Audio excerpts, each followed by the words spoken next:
L'histoire de mariage avec nos jeunes fidèles de nos jours là, on ne comprend pas, hein. Ça nous donne le mot de tête là, qui vient nous poser des questions précoces.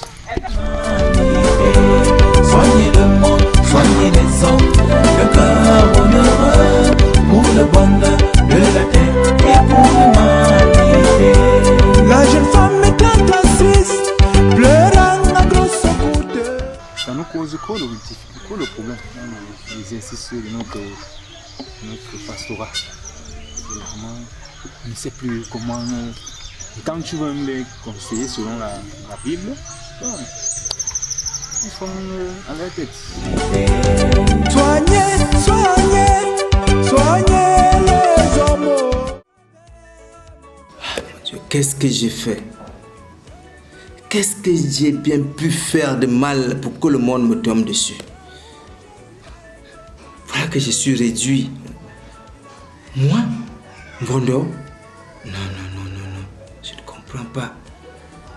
Moi qui étais la locomotive de la famille, je me retrouve maintenant derrière comme un wagon fourgon. Dans la maison de ma petite sœur? Non. Je ne peux pas accepter ça. Je ne comprends pas. Pourquoi moi? Mais qu'est-ce que j'ai fait? Le monde est brutal, le monde est égoïste. Les difficultés qu'on éprouve avec nos jeunes soins là. Et du coup, nous, avec aussi la jeunesse dans l'exercice de notre profession, bon, sur nos points de vue, que nous apporter un peu des conseils là-dessus. Parce qu'on ne sait pas vraiment comment canaliser ces jeunes de nos jours. Ils sont très précoces. Allô? Oui, bonjour Judy. Depuis là, j'appelle ton frère, mais il me prend pour téléphone, Bondo. Ah, non, je suis même bien à la maison. Je vais voir ce qui se passe avec lui.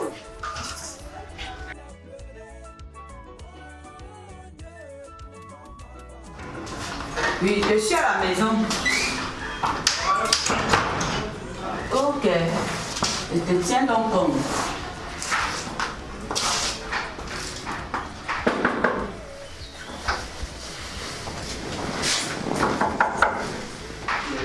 Bondo. Aïe, Bondo. Tu dors encore? C'est comment? Depuis le matin, tu n'as pas mangé. Même te laver. Il y a quoi? Hein, mon frère? Il faut me laisser tranquille. Il y a quoi? Je t'ai parlé de ce problème. Je te laisse tranquille comment?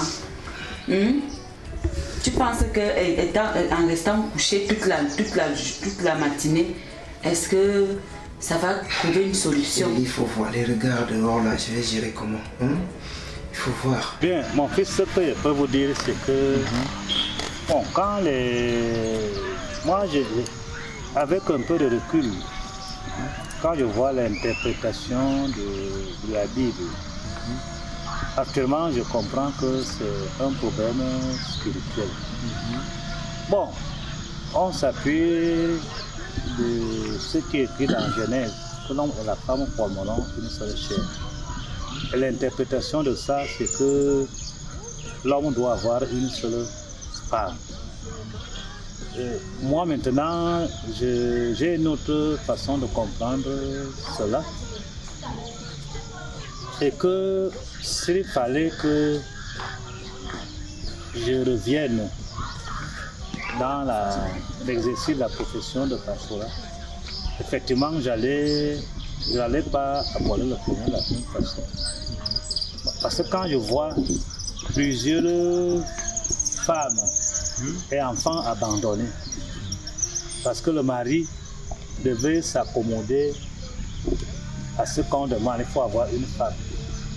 Et je me pose toujours la question de savoir, est-ce que Jésus, si Jésus vient là, est-ce qu'il va approuver cela? Tu vois Lily, quelle honte, ma petite sœur. Les gens m'ont vu marcher nu, j'ai mangé à la poubelle. C'est toi qui m'expliquait ça l'autre jour. Mais dis-moi, qu'est-ce que je vais devenir maintenant? Un vendeur comme moi, je suis quand même un grand monsieur. Comment est-ce que je vais vivre? Je peux pas sortir, j'ai honte. J'ai vraiment honte, Lily. Faut me comprendre.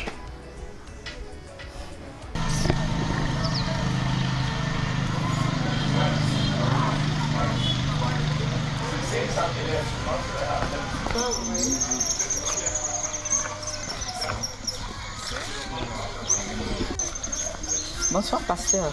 Bonsoir, ma fille. Bonsoir, mon père.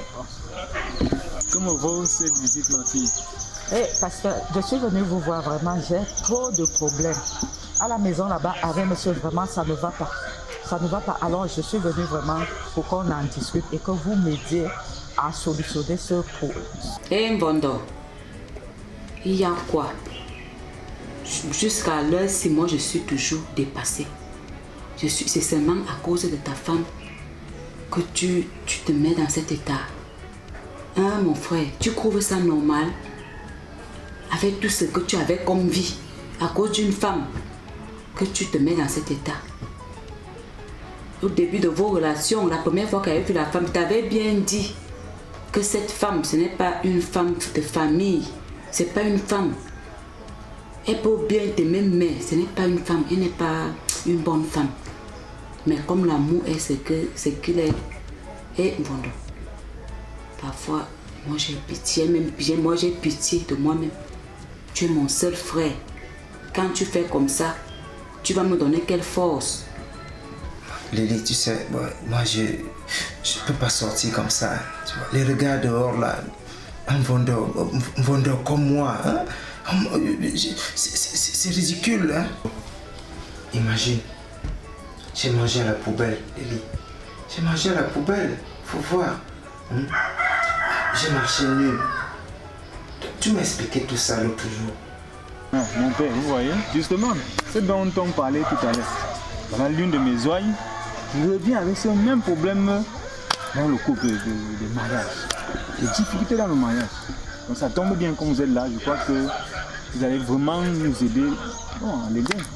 Ce que peut te donner comme conseil, mon frère Mbondo, c'est de te lever et reprendre ta vie en main. La femme ne met pas le cœur, c'est bien vrai que ça fait mal, mais ça fait il y a des mois que tu ne veux pas changer. Il faut reprendre ta vie en main. Moi qui suis ta soeur, tout ce qu'elle t'a fait, t'a chassé de chez elle, tout, mais je t'ai pris, moi je pouvais te chasser avec tout ce qu'elle, avec tout son comportement. Quand on partait chez elle, elle ne voulait pas nous voir. Toi, tu étais aussi de son côté, mais la famille reste sacrée. Donc, je ne veux plus que tu restes dans cet état. Hein, mon frère Mbondo, il faut te lever, tu reprends ta vie en main. Et il faut arrêter de réfléchir. Lily, tu sais, moi j'ai tout perdu. J'ai tout perdu, je ne sais plus quoi faire maintenant. Je ne sais plus. Je n'ai plus de femme. Je suis suspendu. Mais tous mes chantiers sont scellés, tous mes chantiers sont arrêtés. Hein. Je n'ai plus rien. Je n'ai plus rien. On a tout scellé. Jusqu'à 4 chantiers, il faut me comprendre. Je n'ai plus de revenus. J'ai marché nu. J'ai mangé la poubelle. Ça ne vaut plus la peine, vraiment, je sais plus quoi. Faut pas pleurer, mon frère. Faut pas, je n'aime pas. Rochelle a nevé. Rochelle, Zave, toi, on aime, il est un bout on a qui a zine 20 et toi. Madame, prenez place. Merci beaucoup, pasteur. Merci. Lily, il faut voir. Ma femme Estelle est actuellement enceinte. Lucien m'a tout dit, hein, depuis vous me cachez. Lucien m'a tout dit. Elle est enceinte. Mais pas de moi, il faut voir. J'ai tout perdu. Ouais, Vondo. J'ai tout perdu, les chantiers. Tu n'as jamais coulé les larmes comme ça. J'ai tout perdu. Depuis que nous sommes ensemble. Non, il faut rester demander d'enlever ça dans la tête. Tout le prix a dit, à chaque problème, il y a une solution. Il faut arrêter de pleurer. Ce ne sont pas tes pleurs qui vont résoudre tes problèmes et ton état de santé. Tu pars déjà 3 jours sans manger. Tu ne sors pas. Il faut sortir. Non, il ne faut pas mourir. Il faut sortir. Tu sors pour aller à l'église. Il y a la messe de 6 heures. Tu pars prier. Et si tu me caches quelque chose, peut-être que tu as fait. Oui, ma fille, j'écoute. Parce que j'ai un sérieux problème. Je suis venue vous voir comme ça parce que monsieur a pris une seconde épouse. Et moi, je suis presque laissée avec les enfants. Et pire encore, c'est que c'est cette épouse-là qu'il prétend amener à l'église, présenter au Seigneur. Alors que, mais moi, je suis là depuis. Donc, vraiment, cette situation-là, je ne peux pas l'accepter. Vraiment, c'est pour ça que je suis venue vous voir. Qu'est-ce que je dois faire? Nous ne sommes pas dans la même église, d'accord, mais on a le même Seigneur comme nous, le même Dieu comme nous. Alors, mais qu'est-ce que je dois faire? Et apparemment, vous avez beaucoup d'enfants. On a jusqu'à 5 enfants. Oh, ça tombe bien, comme monsieur avait l'un de mes pères spirituels, je crois qu'il est mieux placé. Hein. C'est là 5 enfants, et abandonné aujourd'hui parce que monsieur, mon père. Effectivement, c'est comme je disais, parce que la parole de Dieu est différente de nos considérations personnelles. Et comme je te disais au début là, ce que Dieu veut dire quand on dit que l'homme et la femme vont former une seule chair, c'est un problème de sentiment. C'est un peu comme quand vous prenez votre corps. Bon, si vous vous faites piquer au niveau du doigt, la tête ne sera pas indifférente. Donc, moi je comprends que quand Dieu dit que l'homme et la femme vont former une seule chair, c'est comme Jésus parlait aussi pour dire que lui, le Père et le Saint-Esprit forment un. Hein? Il disait même que si tu m'as déjà vu, tu as vu. Donc, ce que moi je comprends dans ce passage, ce n'est pas pour dire que l'homme doit avoir une femme. Parce que la même Bible dit aussi que quand quelqu'un se convertit, on dit à Dieu que prends-moi tel que je suis. Si tu as trouvé que si au moment de me convertir, j'avais 3 femmes, je dois avoir mes 3 femmes.